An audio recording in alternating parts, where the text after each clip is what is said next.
So hari ni topik kita berkenaan dengan YouTube lagi. Dan baru-baru ni ada kawan aku tanya, senang ke susah buat YouTube ni sebenarnya? Rabu pucuk paku sayur kacang, panggang ikan puyuh tumbuk sambal belacang, celor pucuk labu buah. So kalau bagi aku sendiri, benda tu senang kalau kita tahu cara dia. Dan kalau kita ada beberapa elemen ataupun teknik-teknik dia. Ada orang dia terlalu banyak berfikir konten apa nak buat, video apa dia nak post dalam YouTube tu.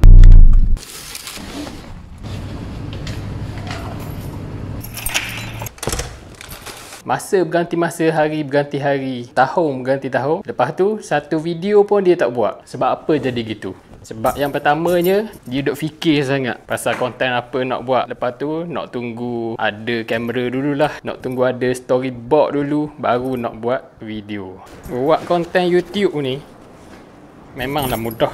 Ada orang kata buat aje, pergi mana-mana rekod aje. Tapi adakah video yang kita buat tu orang suka tengok? Dan adakah video yang kita buat tu ada value? Kadang-kadang kita mari fikir juga kan, kita buat video letih-letih, rekod bukan main, edit 3-4 jam. Lepas tu bila upload tak ada view. Yang ada pun 3-4 view je. Tu pun kita sendiri yang view. Sebab apa jadi gitu sebenarnya? Sebab kita sendiri pun tak tahu value yang ada dekat video kita. Konten yang ada value ni tak semestinya kena video yang gempak-gempak, kena editing yang power, kena rekod guna kamera yang berkualiti. Konten yang biasa-biasa pun sebenarnya boleh dah. Contohnya kita ajar orang buat ais sirap. Video kita ajar orang buat ais sirap. So benda tu adalah value. Memang kita nampak macam ajar buat ais sirap je. Tapi kita tak tahu. Ada orang dia tengok video tu dia dapat ilmu baru. Dan sebelum ni dia tak tahu lagi macam mana cara nak buat ais sirap tu. Dan benda itulah yang dimaksudkan dengan value tu. Begitulah cara kalau mahu hidup, buat apa saja yang kita sanggup. Jangan duduk saja buat buci perut, lama-lama boleh meletup. Oh, anak bini boleh cabut. Okey, berbalik kepada perkara-perkara tadi. Apa yang kita perlu tahu sebelum kita upload ataupun sebelum kita jadi YouTuber ni. Jadi benda pertama yang kita perlu tahu adalah niche. Apa itu niche? Dia lebih kurang macam kategori video lah. Kategori video. Contohnya untuk YouTube tu korang nak fokus buat konten apa? Macam memancing ke? Kalau korang yang suka makan, mungkin boleh buat konten ASMR, konten review makanan, konten memasak ke kan? Banyak lah sebenarnya. Yang suka travel boleh fokus buat konten travel. Dia macam tu lah. Tu dipanggil sebagai niche lah. Jadi niche ni korang perlu cari dulu. Kena pasti dulu niche apa korang nak fokus. Kalau boleh jangan campur lah. Macam aku punya channel dulu-dulu memang aku campur, aku hentam saja. Tapi result dia memang gitulah.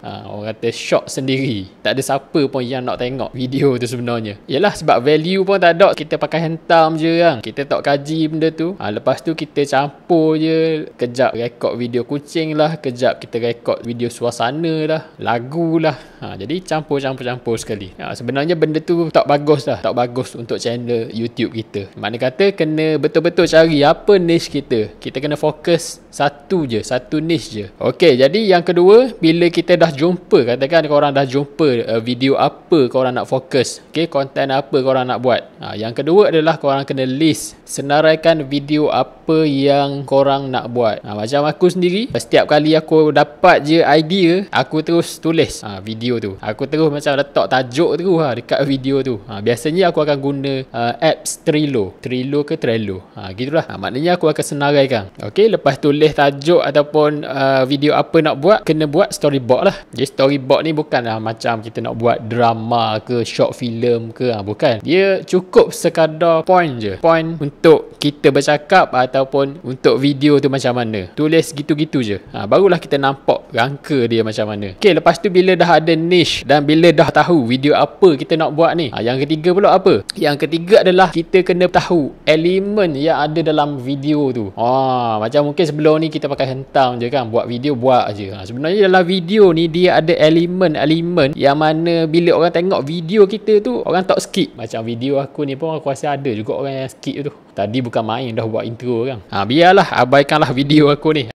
Aku bagi beberapa elemen lah. Okay, aku bagi beberapa elemen. Yang pertama, dalam video tu kita kena ada intro. Lepas tu yang kedua kena ada pertengahan tu panggil apa? Content. Okay, content. Lepas tu yang ketiga kena ada penutup. Ni basic lah. Dalam intro ni pula dia ada pula elemen dia. Apa kita kena letak, apa kita kena buat. 10 saat pertama tu dia adalah benda yang penting untuk kita catch, untuk kita tangkap mata orang supaya dia stay tengok video kita. Macam mana cara dia sebenarnya? Salah satu cara ni adalah bercakap tak berhenti. Mungkin korang biasa tengok live dekat TikTok ke, dekat mana lagi, dekat Facebook ke kan. Bila korang scroll, tiba-tiba korang nampak ada orang buat live. Lepas tu dia bercakap tak berhenti. Dia cakap. Dia cakap kan. So kita pun nak scroll lagi tu macam kita susah nak scroll lagi sebab kita macam sakut dah. Orang kata sakut dah situ. Kita nak dengar benda dia ni orang kata bleber. Dia ni nak cerita pasal apa kan. So tu adalah contoh elemen yang perlu ada dalam video. Kalau macam video kita start je video kita macam ke, Assalamualaikum, hari ini saya nak buat video berkenaan dengan cara buat YouTube lah. So menarik tak untuk kita stay dekat video tu? Kurang menarik lah. Sebab satunya cara kita bercakap dengan nada yang perlahan. Lepas tu kita ada dia ada macam apa, jeda ke apa orang panggil, benda tu. So benda-benda tu semualah kita kena tengok. Bagi yang bercakap macam ada tu, sebenarnya kita boleh ubah, kita boleh adjust dalam kita punya editing. Macam aku sendiri, aku tak smooth sebenarnya. Aku bercakap pun macam juga. Kalau korang perasan, dalam aku punya video ni banyak aku bermain-main dengan editing lah. Aku buat jump cut. Kalau ikutkan aku punya percakapan ni sakut-sakut, tapi aku masuk dalam editing, aku cut. Jadi benda tu macam smooth je cakap. Itulah dia sandiwara dunia.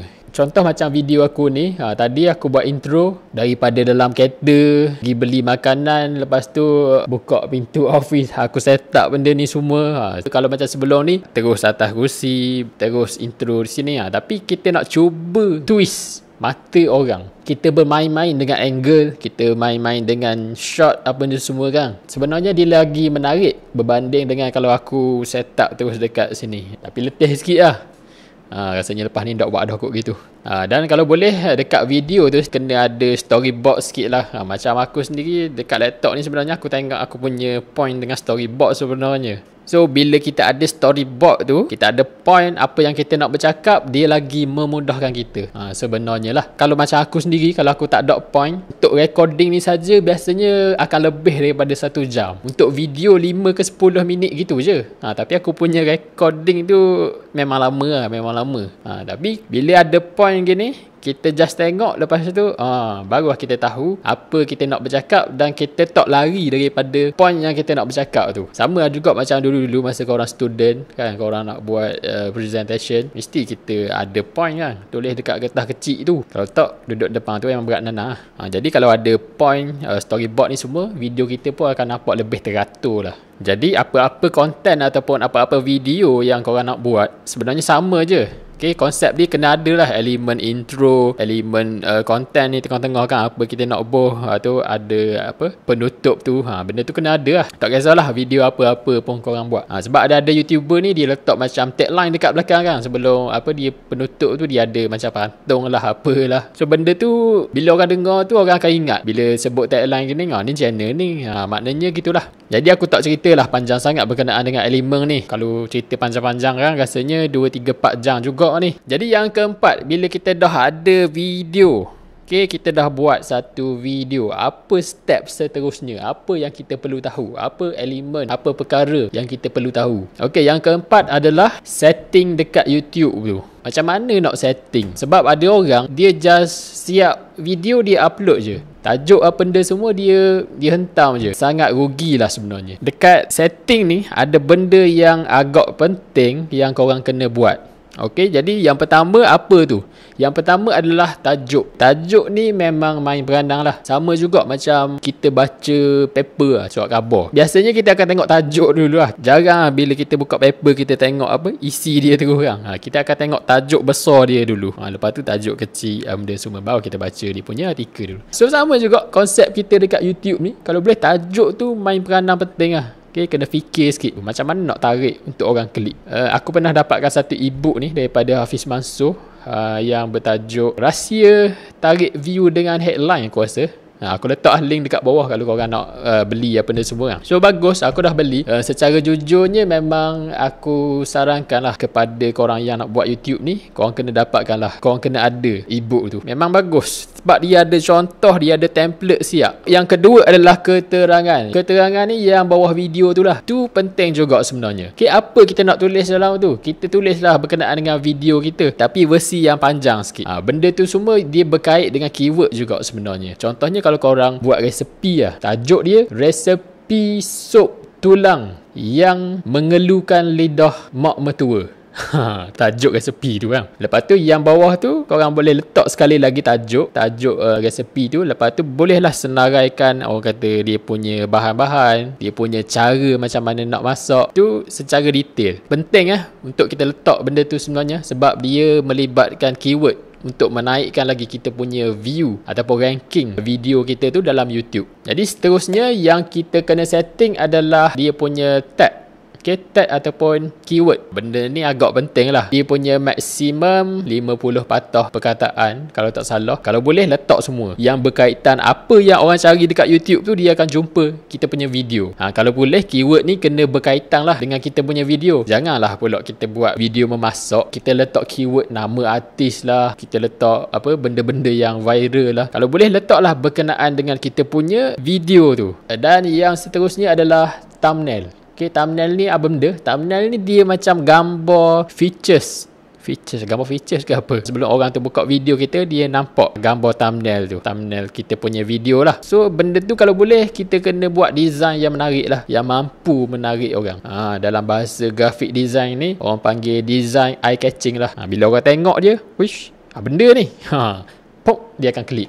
Jadi benda ni main peranan penting lah. Bila design thumbnail lawa, lepas tu content dalam YouTube pun okey, ada intro, lepas tu first 10 saat tu kita mampu tarik orang untuk stay, lepas tu content kita pula ada manfaat dia dekat orang. Bila ada benda elemen-elemen ni semua, insya-Allah orang akan stay lah tengok kita punya video tu. Jadi aku rasa tu je, sedikit sebanyak boleh dikatakan tips jugalah. Dia sebenarnya elemen ni banyak lagi sebenarnya. Dalam satu video tu dia ada elemen dia. Macam mana kita nak meningkatkan subscriber kita.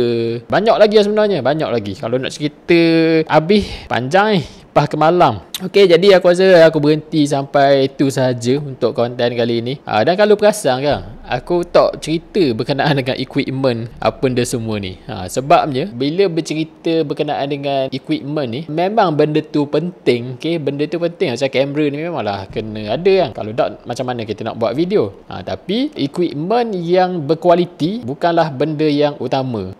Maksudnya dengan korang guna phone ni pun boleh buat dah konten sebenarnya. Kalau macam nak invest pun, mungkin permulaan ni korang boleh beli mic je lah. Okay, mic macam ni. Mic ada dekat Shopee, ada banyak murah-murah mic yang wire benda semua kan. Jadi macam biasalah, selamat mencubalah kepada korang yang baru nak start buat YouTube ni, ataupun korang yang dah lama buat YouTube ni, mungkin dapat idea ataupun sesuatu tips kan, mungkin boleh ubah lah sikit-sikit. Jadi macam aku ni pun masih belajar juga. Orang kata sambil belajar sambil buat video, ada juga konten kan. Jadi kalau korang yang nak belajar secara lebih lanjut lagi, elemen apa yang perlu ada, equipment apa, lepas tu konten jenis macam mana korang nak buat. Kalau macam korang ni malu nak tunjuk muka, macam mana nak jadi YouTuber pun ada. Kalau korang nak belajar benda-benda tu semua, korang boleh klik link di bawah ni. Boleh join dulu webinar percuma tu. Boleh tengok lah. Okay, boleh register. Lepas register, korang akan dapat lah webinar tu semua. Boleh klik dulu link dekat bawah ni. Aku dah bagi dekat apa,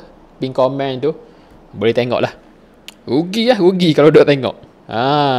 Dan kalau macam korang nak cari dekat YouTube pun ada je, banyak je kan search je lah cara jadi YouTuber ke. Tapi dia macam makan masa sikit lah. Korang kena kumpul daripada sumber ni, sumber tu, gitu. So kalau macam korang nak fokus dekat satu tempat je, bolehlah klik link dekat bawah tu.